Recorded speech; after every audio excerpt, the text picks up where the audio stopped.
So step number 1, decide to develop the habit right now, the habit of focusing on what's right in your world instead of what's wrong.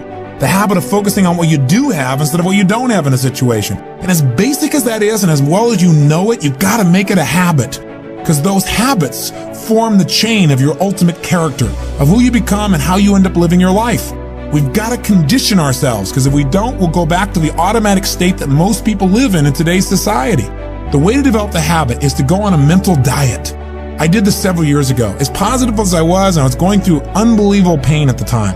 I'd had some major disappointments, some frustrations. I felt like I'd given it all. But what turned me around is one day I picked up this book called The 7-Day Mental Diet. It was a little tiny little booklet. And all the booklet really did was, for about 12 of the 14 pages, it challenged me to really see if I could really truly, for 7 days, live my life without one negative thought. And it kept saying throughout the book, now don't just say, yeah, I can do it, and don't just say, I'm gonna do it. Think for a while before you commit to this. Don't actually commit unless you're really gonna do it for 7 straight days, no matter what. It doesn't mean you don't have a negative thought. It just means that if you have a negative thought, you don't speak it. You set it aside, you forget about it, or you replace it. If you say something negative, you go erase. What I really mean is this.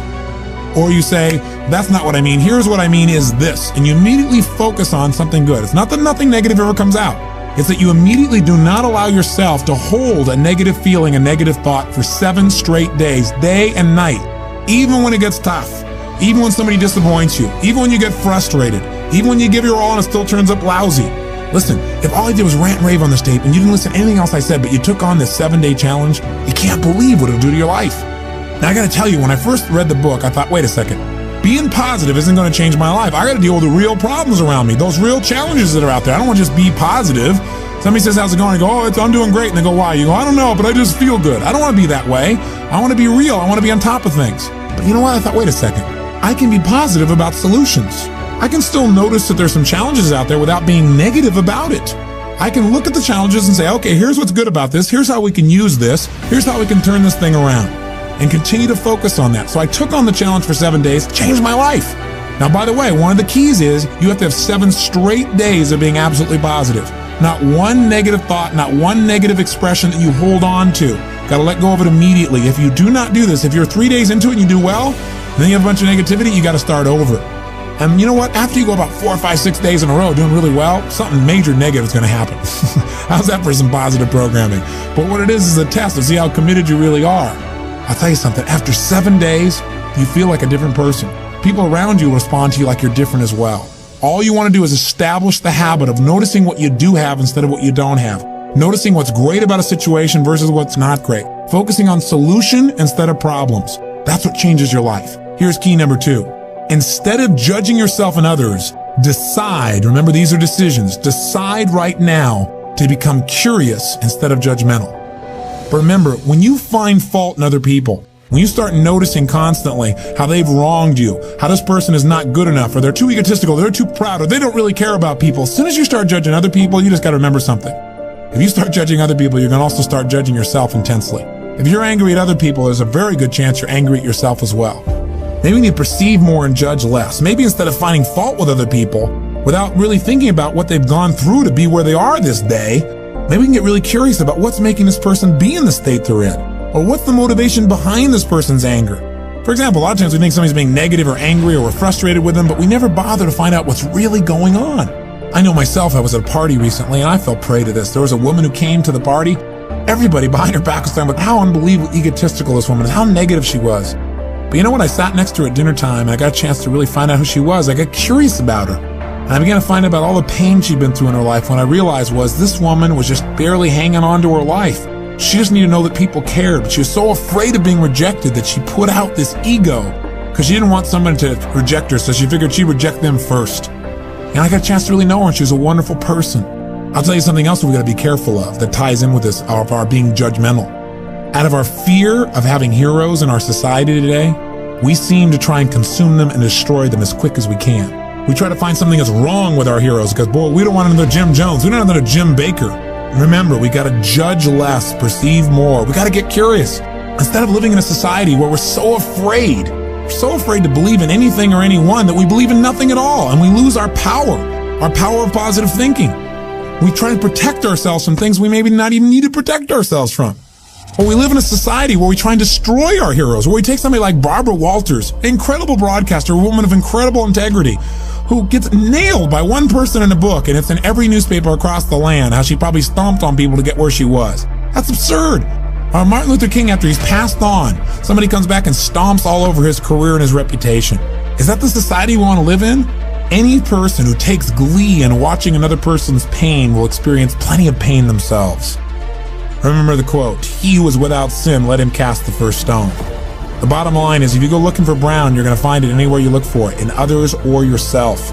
Free yourself from the disease of making others wrong, and you'll free yourself from the disease of making yourself wrong. You have a lot more energy to create solution instead of problems. It's part of the power of positive thinking instead of falling for the destructive power of negative thinking.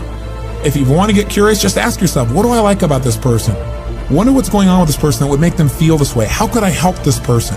As you ask these kinds of questions, you may learn something about how human beings operate, about their motivations, maybe even some things about how to support yourself as you try to support others.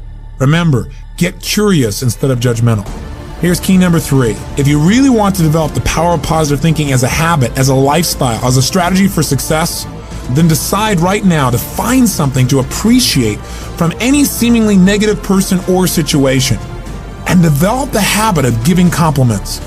See, if you really want to have some more positive feelings in your life, you got to keep focusing on what's right. You got to get curious. And most importantly, you got to find something to appreciate even in the tough times. Because in reality, as we've talked about so often before, the toughest times in your life sometimes provide you with the real resources to change your life. So what we've got to do is find something to appreciate. Not someday when things work out. We got to appreciate where we are right now. And this is something I talked to my daughter Jolie about today. Because she's in an experience today where I thought, well, gosh, she's not being very positive. And I'm going to talk about positive thinking. Because she came in to see me and she's feeling really sad. She's feeling really down, feeling really frustrated. And you know what her problem is? Her problem is she tried out and won the right to be amongst 3 girls who danced in the electric light parade at Disneyland. And that was about 3 or 4 months ago. She's been going there after school every day, driving from San Diego up to Anaheim, burning herself into the ground, getting up and going to school to be a straight A student still, and trying to visit with her family and her boyfriend. And she found herself maxing out. Now think about her problem. Her problem is that she gets to be at Disneyland and fulfill a childhood fantasy. Her problem is that she loves her family and wants to be with them as well. Her problem is she loves to be at school and really do that. Her problem is she has so much abundance that she has to figure out how to get it all in one day, and she can't do it, and she's physically burning out. That's her problem. And you know what? She says, gosh, I want to be home. I want to be with you guys and all these things. I don't want to miss out on all this great time we have together. I want to be with you guys. I said, but honey, look what you're doing. She goes, yeah, I don't want to miss out on Disneyland either. I don't want to miss out on my career and what I'm doing and what's going on. What's the problem? The problem is she's finding out what's negative in both situations. She's focusing on what she doesn't have instead of what she does have. Now, I could be negative about that and say, gosh, be more positive. But you know what? In reality, I realized being negative in this situation may not be bad. What do I mean? I don't mean being negative. I mean being intelligent. I mean being critical in your thinking.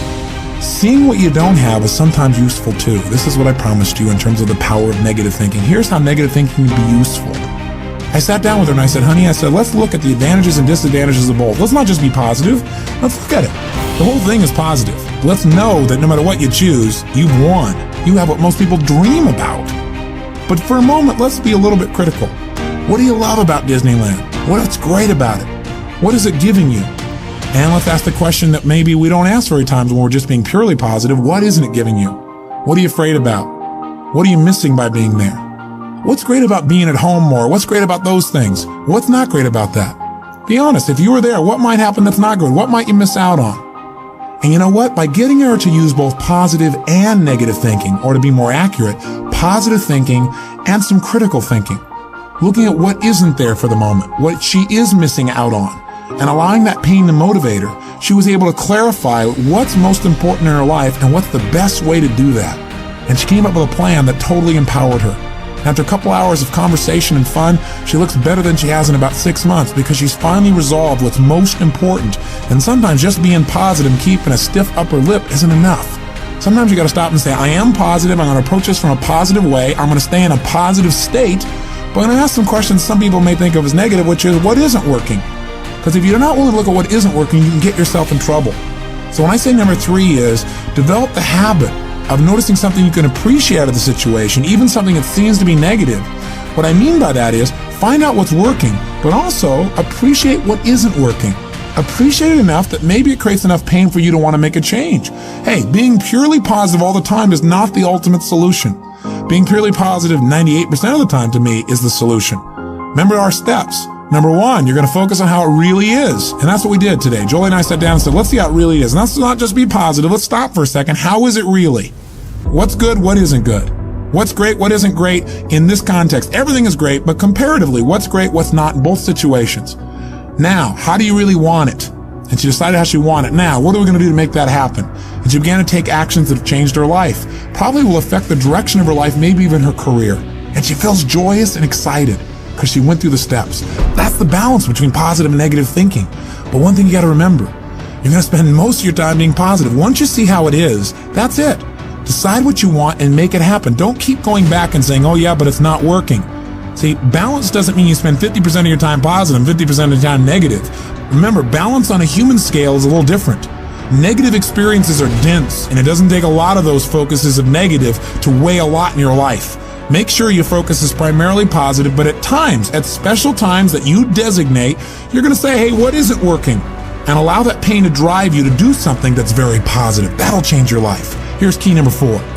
Decide not to be perfect. You say, what? I said, decide not to be perfect. One way to make sure you're negative is always trying to be perfect. Because you know what? You're always going to notice you're not, because you're this thing called a human being.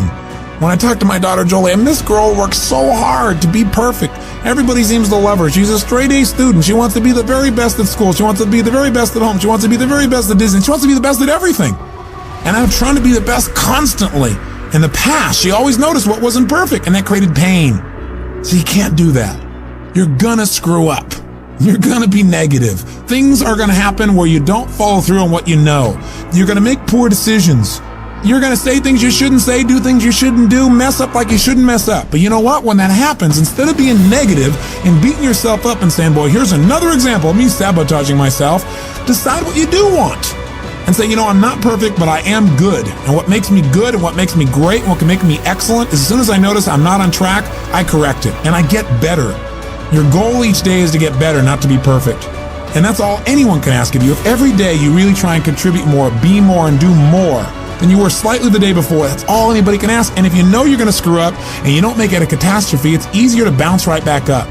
See, the only way you fail is if you quit. But if you learn something and you expand from it and you make some new decisions that enhance your life and the people you care about, then there is no failure. Don't try to be perfect, because you'll never succeed.